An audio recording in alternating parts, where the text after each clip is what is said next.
உங்களுக்கு நான் எப்படி நன்றி சொல்றதுன்னு எனக்கு தெரியல. வேலை நிச்சயமா கிடைச்சிரும்ல?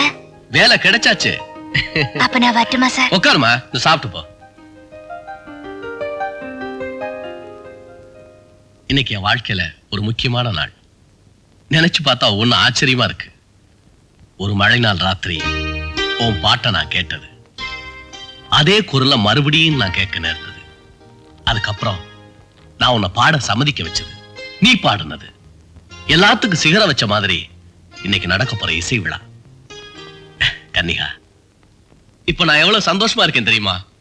பணத்தை லட்சுமின்னு சொல்லுவாங்க, அது என்கிட்ட நிறைய இருக்கு. ஆனா அதுல எனக்கு எந்த மன நிறைவு இல்லை.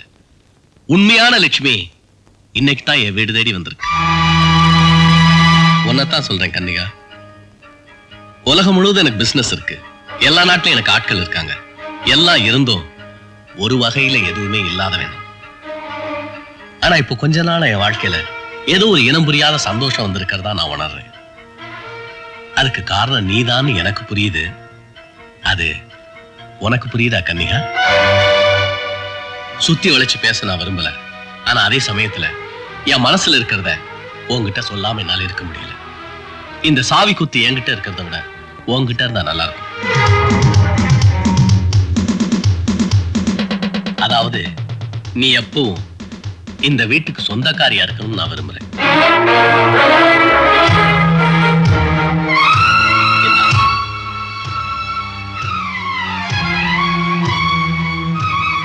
உன் தயக்கம் எனக்கு என்னன்னு புரியுது. என்னுடைய வயசை நான் மறந்தல. இந்த வயசு ஏற்றதாழ்வு எல்லாத்தையும் விட மனசுதான் முக்கியம் நினைக்கிறேன். உன் சம்மதத்தை உடனடியா சொல்லணும்னு நான் சொல்லல, நிதானமா யோசிச்சு சொல்ல. ஆனா உன்கிட்ட இருந்து ஒரு நல்ல முடிவை நான் எதிர்பார்க்கிறேன்.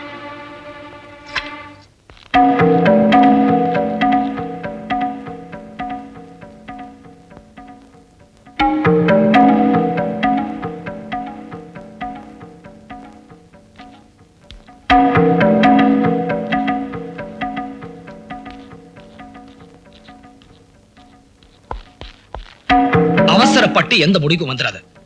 நான் விரும்பின உன்னை நான் மட்டும் தான் அடைய முடியும், வேற யாரும் அடைய முடியாது, அடைய கூடாதுங்கிற முடிவோட தான் நான் மெட்ராஸ்க்கு வந்தேன். ஆனா இங்க வந்ததுக்கு அப்புறம் தான் உன் மனசுலயும் ஒருத்தன் இருக்கான்னு நான் தெரிஞ்சுக்கிட்டேன்.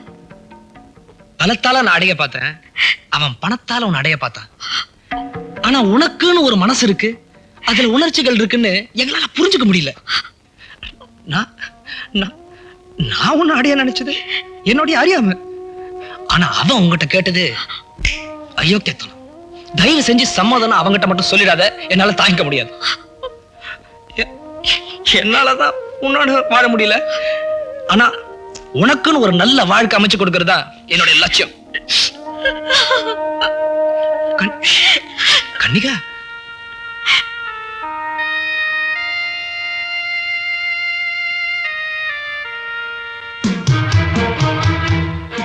நீ எல்லாம் ஊருக்கு பெரிய மனுஷன், பணக்காரன். உன் பணத்தை வச்சு அந்த பொண்ணு வேலைக்கு வாங்கிட முடியும் நினைச்ச? தம்பி, கொஞ்சம் பொறுமையா இருங்க. நீங்க யாருன்னு எனக்கு தெரியாது, ஆனா என்னை விட நீங்க எல்லா வகையிலும் உயர்ந்துட்டீங்க. என்ன நினைச்சா எனக்கு அவமானமா இருக்கு. நல்ல நாள் அதுவுமா அந்த பொண்ணோட மனசை நான் வேதனைப்படுத்திட்டேன். சரி தம்பி, நடந்ததெல்லாம் மறந்துடுங்க. நாம ரெண்டு பேரும் சேர்ந்து அந்த பொண்ணோட விருப்பப்படி அவளுக்கு ஒரு நல்ல வாழ்க்கை அமைச்சு கொடுத்துருவோம்.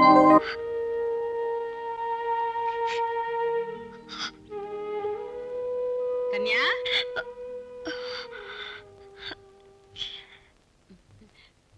கன்யா, என்னமா அப்படி உட்கார்ந்திருக்க? ராஜதுரையா செக்ரட்டரி வந்து ரொம்ப நேரம் ஆகுது. கிளம்பு, இசை விழாக்கு போக வேண்டாம்.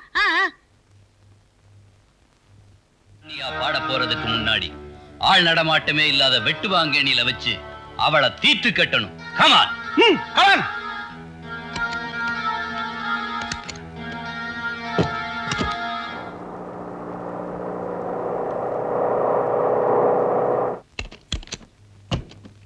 ஊர்ல இருந்து வந்தவங்களா இருக்காங்கல்லப்பா? இப்பதான் அவங்க எல்லாம் புறப்பட்டு இசை விழாக்கு போனாங்க சார். அப்படியா?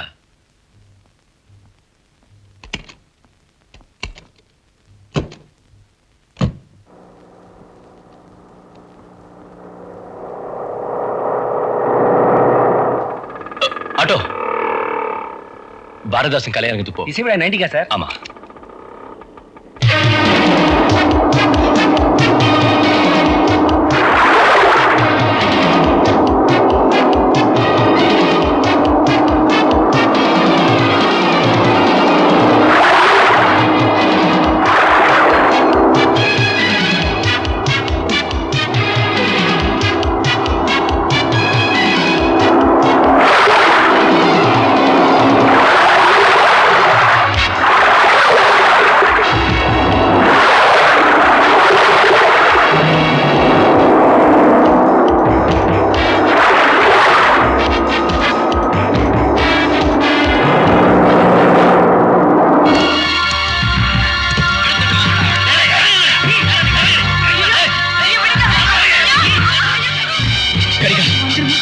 முன்னாடி போங்க.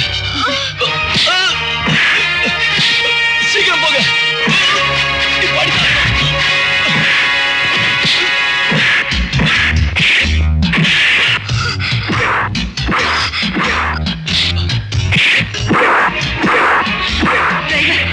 சீக்கிரம் ஆஸ்பத்திரிக்கு போப்பா. வேண்டாம்மா,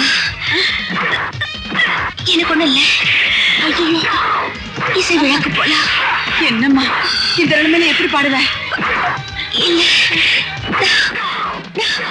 பாடித்தான் ஆகணும்.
சந்திரர்க்கு நல்லவளே, உனக்கு சாலை நிழலாவேன், சந்தமுள்ள பாட்டாவேன்.